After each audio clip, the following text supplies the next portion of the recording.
हमारे आसपास की हमारी जो ज़िंदगी, हमारे शारीरिक विकार और बीमारी के बारे में जानना ज़रूरी होगा। जैसे कि आप लोग जानते हैं कि साइंस के हिसाब से आज हमारी जो ये बॉडी है, इसकी लाइफ 120 साल की तय हुई है। लेकिन क्या हम लोग 120 साल तक पहुंच रहे हैं? और ये बायोलॉजी में है कि 120 साल तक के हिसाब से ये शरीर की रचना हुई है।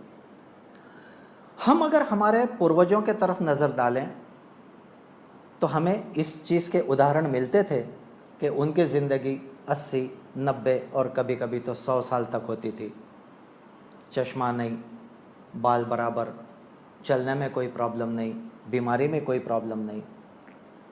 उसके बाद की जो दूसरी पीढ़ी आई 55, 60, 65, लेकिन कम से कम एक बीमारी, डायबिटीज़ है, ब्लड प्रेशर है, हाइपरटेंशन है, जॉइंट पेन है। लेकिन आज की पीढ़ी 18 साल, 20 साल, 22 साल, क्या तो कॉन्स्टिपेशन प्रॉब्लम है, 2 मंजिला चढ़ने तक हाँफ जाते हैं, बाल झड़ रहे हैं।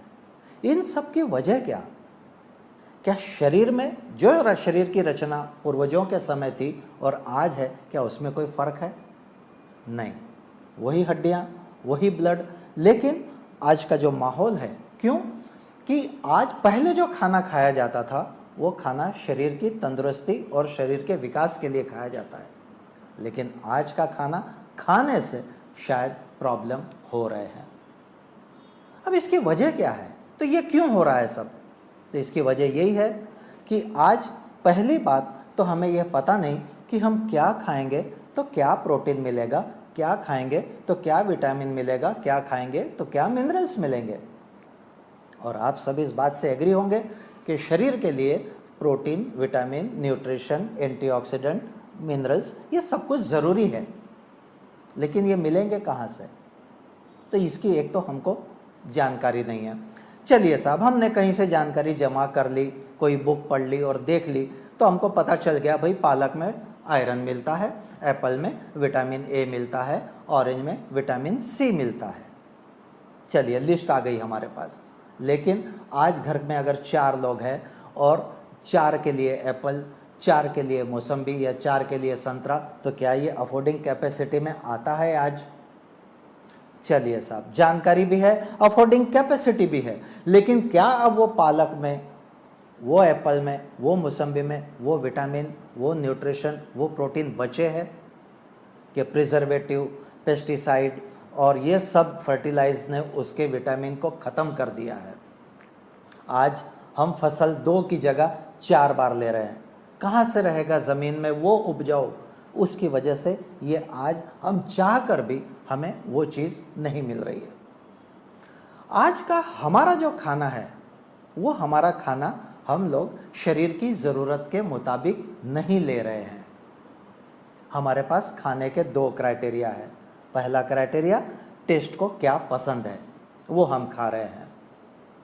दूसरा क्राइटेरिया, पॉकेट, बटवा, पावर, कि हम क्या खरीद सकते हैं। अगर हमारे पास में 250 रुपये का बजट है तो हम होटल में जाके पनीर टिक्का मसाला और बढ़िया खाना खाते हैं। 125 रुपये अगर हमारे पास है, दाल तड़का और बटर वाली रोटी मंगाते हैं। और 25-30 रुपये हैं तो बॉम्बे में ये जो चलता है वड़ा पाव या फिर कोई मिसल या पोहा, ये जो भी खा लिया, अपना काम। यानी हमारी नज़र में ये जो है हमारा पेट, ये एक खाली स्थान भरो है।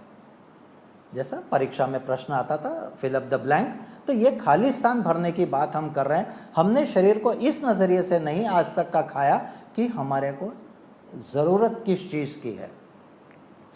अब ये सारा कहीं ना कहीं बॉडी कुछ हद तक सहन करती है।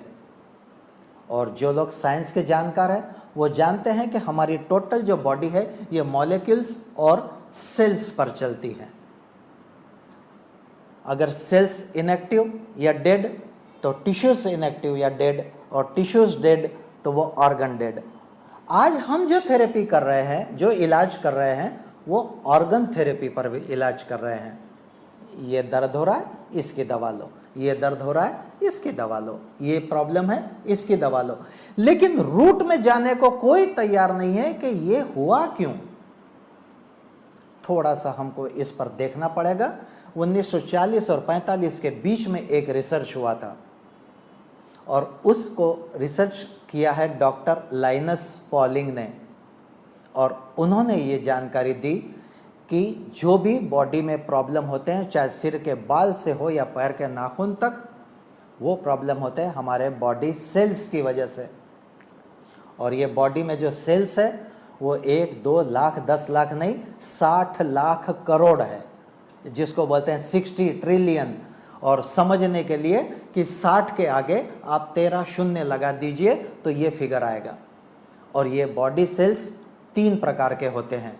पहला, हार्ड सेल्स जो आपके हड्डियों की देखरेख करते हैं, सॉफ्ट सेल्स जो स्किन के लिए होते हैं, और लिक्विड सेल्स जो ब्लड में काम करते हैं। तो ये 60 लाख करोड़ सेल्स की कुछ न कुछ ज़रूरियात है, इनकी भी एक खुराक है। इनको क्या चाहिए? तो इनको चाहिए न्यूट्रिशन, इनको चाहिए ऑक्सीजन, और इनको चाहिए डिटॉक्सिफिकेशन। और डॉक्टर लाइनस पॉलिंग को अपने इस रिसर्च पर 1954 में नोबेल प्राइज मिला है। अब ये थेरेपी हमारे पास आ गई, लेकिन क्या हम वो न्यूट्रिशन ले रहे हैं? क्या वो ऑक्सीजन आज हमें मिल रही है? डिटॉक्सिफिकेशन यानी क्या हमने बॉडी को अंदर से वॉश करने की कल्पना भी की है कि बॉडी को अंदर से धोना पड़ता है, बॉडी का अंदर से कचरा हमें निकालना पड़ता है, जो हवा से गया, पानी से गया, खाने से गया और नहीं निकला, वो कहाँ है?